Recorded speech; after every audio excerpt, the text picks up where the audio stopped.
গতকাল ঘটে গেল এক অভূতপূর্ব ঘটনা।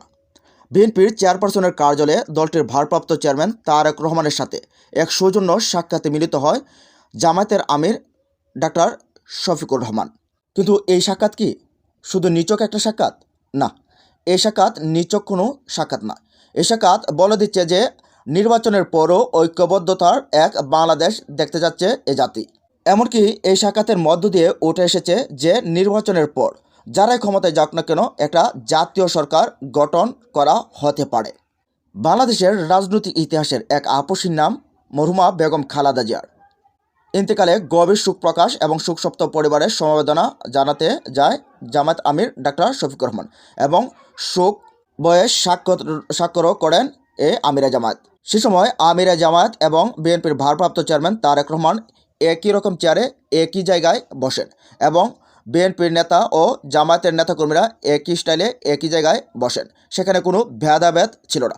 জাতি মনে করছে যে এখন যে একটা মিলিত দৃশ্য দেখা যাচ্ছে, নির্বাচনের পর যেন একটা এরকম মিলিত দৃশ্যের মাধ্যমে একটা ঐক্যবদ্ধ বাংলাদেশ এবং উন্নতির বাংলাদেশ উপহার দিতে পারে এই দলগুলো মিলে।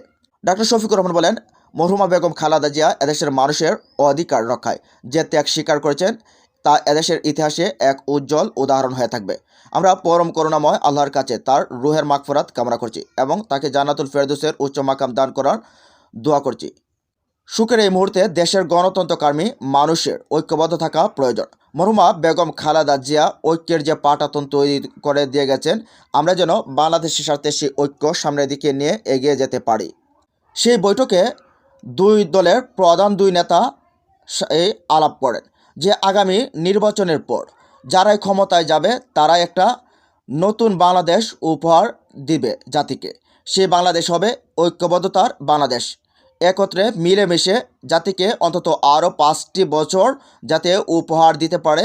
তারপর হয়তোবা কেউ বিরোধী দল, কেউ সরকারি দলে থাকবে, কিন্তু আগামী 5টা বছর জাতীয় সরকার গঠন করে একটা সুন্দর সুশৃঙ্খল উন্নত বাংলাদেশকে উপহার দিতে চায় জাতিকে।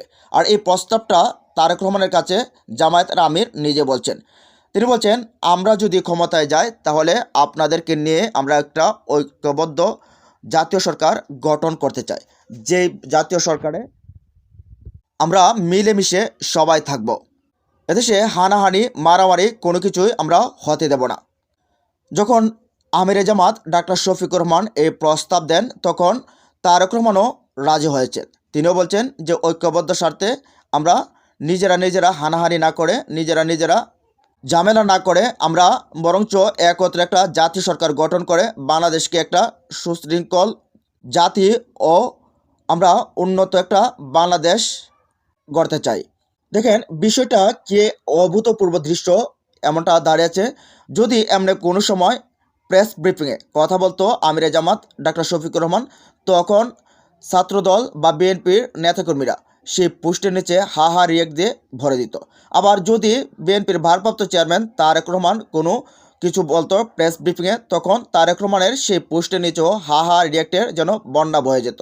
কিন্তু এই যে গতকালকে তারা একত্রে মিলিত হলেন, জামায়াতের আগেই এ বিষয়টা পোস্ট করেছেন বিএনপি তার মিডিয়া সেলের মাধ্যমে। সেখানে কোনো ধরনের কোনো হাহা রিয়াক্ট নেই, সবখানে শুধু লাভ রিয়াক্ট আর লাইক রিয়াক্ট। অপরদিকে জামায়াতের পেজ থেকে এবং ডাক্তার শফিকুর রহমান পেজ থেকে যখন এই বিষয়টা নিয়ে লেখা হয়েছে, ছবিগুলো শেয়ার করা হয়েছে, সেখানেও কোনো হাহা রিয়াক্ট নেই।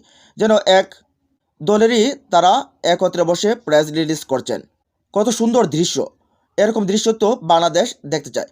ভিন্ন মত থাকবে আর একজনের দোষ ত্রুটি আরেকজন ধরবে, এটাই গণতন্ত্রের সৌন্দর্য। তবে দিন শেষে দেশের মানুষ একটা হানাহানি চাঁদাবাজমুক্ত দুর্নীতিমুক্ত একটা বাংলাদেশ দেখতে চায়। তারেক রহমানেরও বয়স হয়েছে, তিনিও হয়তোবা শেষ সময়ে তার মা যেরকমভাবে রাজকীয় বিদায় নিয়েছেন, তার জন্য অন্তিম যাত্রাটা তেমন হয় সেভাবেই চাইবেন।